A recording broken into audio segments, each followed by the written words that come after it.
بسم الله الرحمن الرحيم الحمد لله رب العالمين وصلى الله وسلم وبارك على سيدنا محمد وعلى آله وصحبه أجمعين. Je commence par remercier tous les présents, tous nos invités, tous les professeurs qui sont venus nous honorer pour ce colloque. Mais quand on m'a demandé de dire quelques mots à l'ouverture de ce colloque, j'ai réfléchi un peu. Et un grand remerciement je veux envoyer au comité préparatoire, au comité jeune préparatoire qui ont pensé à cette thématique, la contribution des musulmans de Belgique. Ça me fait un grand plaisir, mais aussi un grand soulagement. Et je vais vous dire pourquoi. Parce que si je parle par exemple de la Ligue d'entraide islamique, je vais parler de 30 ans d'efforts. Mais les premières années, vous aviez une communauté qui cherchait son chemin, qui essayait tout simplement de préserver l'identité de ces enfants, de ces jeunes, de travailler sur cette identité. Et aujourd'hui, ces jeunes nous parlent de leur contribution. C'est un grand chemin, c'est un grand effort.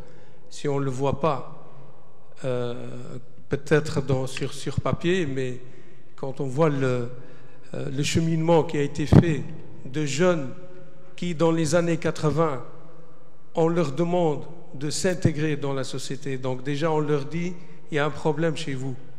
On vous demande de s'intégrer, d'être à la hauteur, d'être des citoyens de cette société. C'est ce qui a amené, par exemple, justement, la Ligue d'entraide islamique à revoir certaines manières de travailler, de se rendre compte qu'il y a un contexte différent de celui de la génération, de la première génération qui est venue d'ailleurs et qui a mis les premiers édifices de ces institutions. Elle s'est rendue compte qu'il y a un autre contexte, une autre façon de travailler. Et justement, s'intégrer et travailler avec l'autre, ce n'était jamais un problème pour un musulman. Par conviction d'ailleurs. Ce n'est pas par une technique de communication ou une technique médiatique, mais par conviction, le musulman, il sait très bien qu'il doit travailler avec les autres et que le musulman, il est là pour s'unir avec l'autre pour le bien de tout le monde. Donc, se trouver dans une société de travail avec l'autre n'était jamais un problème pour nous. Et justement, si vous analysez le discours ainsi que les activités de la Ligue, on voyait ce passage de ce qu'on appelait l'immigré auparavant aux citoyens. Et maintenant, si j'interroge beaucoup de jeunes, et si je lui dis l'immigré, il dit non, je suis citoyen.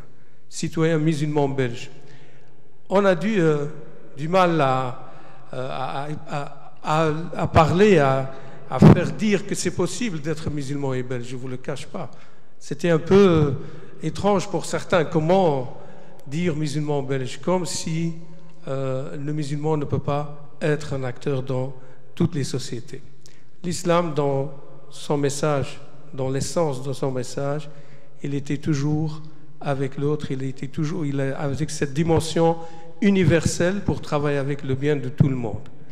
Et donc voilà, ça me fait un grand soulagement de voir finalement, ce n'est plus comment on va préserver cette identité, mais je vois que ces acteurs, ces jeunes nous disent et raffirment encore qu'ils sont là pour contribuer. Mais ce n'est pas la fin, ce n'est que le début, parce que les défis sont encore énormes. Cette contribution, elle doit être visible à plusieurs niveaux. On est peut-être très visible sur les niveaux social, religieux parfois, mais sur les niveaux des idées, des valeurs, il y a tout un travail à faire. Un travail à faire par nos jeunes, mais un travail à faire par les universités, par les centres de recherche, qui ferment encore la porte à nos jeunes, qui leur disent parfois indirectement, vous êtes incapables de faire ce que les autres peuvent faire sur le plan académique. Ça me fait un plaisir de voir, par exemple, Madame Hajar Oulad, qui est sur le podium aujourd'hui pour nous parler de cela. C'est un exemple pour montrer que c'est possible à nos jeunes. je la cite tant qu'exemple, mais certainement dans la salle ailleurs, il y a beaucoup de jeunes, beaucoup de nos jeunes qui étaient capables de prouver qu'ils sont effectivement des citoyens musulmans qui peuvent construire cette société et être bienveillants au bien de cette société. Voilà quelle est la philosophie qui a animé certains travaux de la Ligue d'entraide islamique qui, sur 30 ans, elle s'est transformée en un complexe d'institutions. Elle a fait son parcours comme toutes les autres mosquées de Bruxelles où la première chose à laquelle on pense, un lieu de culte, un lieu d'activité spirituelle, si j'ose le dire ainsi, et à côté de toute mosquée, il y avait toujours cette école arabe pour la langue arabe et pour la culture musulmane qui se fait montrer dans plusieurs médias, parfois l'école coranique, attention, cette machine, qu'est-ce qu'elle va nous fabriquer.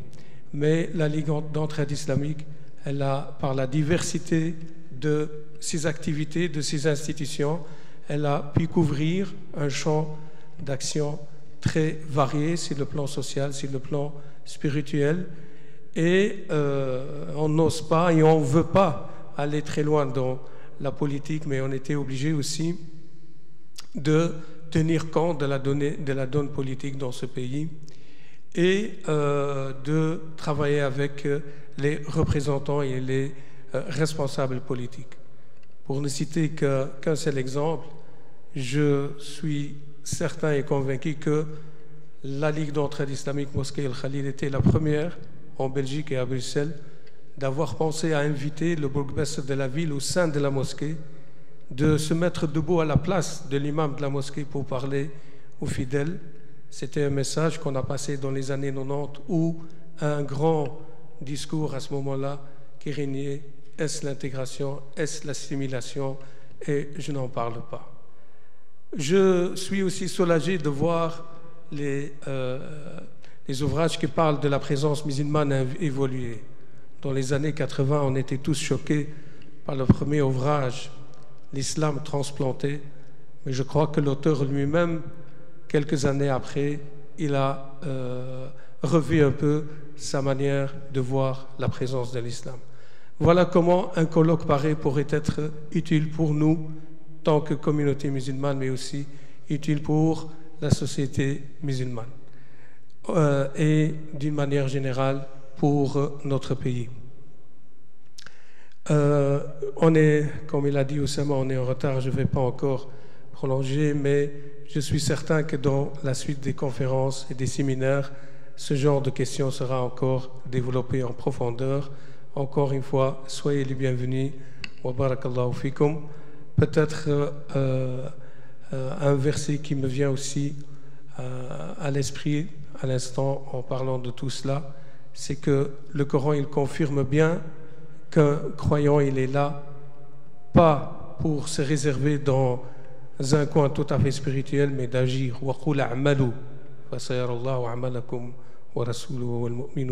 Donc, agissez, travaillez dans le bien, et le travail dans le bien pour le musulman, encore une fois, je dis, c'est une obligation, au même titre que prier ou jeûner ou faire le pèlerinage. Barakallahu fikum. Wassalamu alaikum wa rahmatullahi wa barakatuh.